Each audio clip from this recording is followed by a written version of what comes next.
For me, big priorities in the offseason, Nick. As far as maybe not the most pressing need, but maybe the easiest that you can take care of because you're in control of it and it can start right away. Caleb McGarry needs a new contract. Don't let him hit. Don't let him up the open market free agency.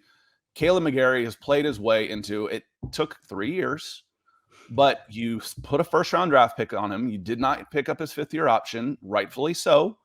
I agreed with that at the time, but he has earned himself a new contract. When it's all said and done, he is going to be a top 10 tackle on Pro Football Focus, and he is going to be a $15 million guy. Pay him. You've got the money. The offensive line is in really good shape. You've got Jake Matthews. You've got Chris Lindstrom, who has a chance, Nick, to finish as PFF's highest-rated offensive line. He had a 1.5-point lead going into this week, and I doubt he lost it. Yeah. And then Caleb McGarry, 1, 2, 3. Dahlman's improving. I can get left guard.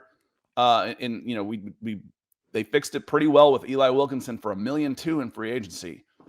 Offensive line needs to be the strength of this defense. Biggest priority for me, at least earliest, let's re-sign Caleb McGarry.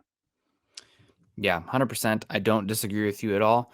And even with talking about the offensive line, I saw somebody mention Peter Skoronski in here. I think he's more of a guard, but I mean, two of the best offenses we've seen so far this season in football have been without elite, no doubt, MVP quarterbacks, have been the Eagles and the Lions, and those teams are littered with high picks on the offensive line. Obviously, it's not the way that you have to go, but I think if all the defensive linemen are off the board, you could talk about a Peter Skoronski there playing left guard for a year or two. You could talk about Paris Johnson Jr. playing that. This just the options for the Falcons make this so fun.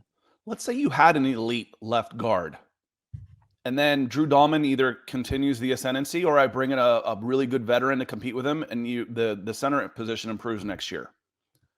And I go Jake Matthews, Skoronski, Dahlman, Lindstrom, McGarry, Algier with Cordero Patterson coming in and being a change-up guy.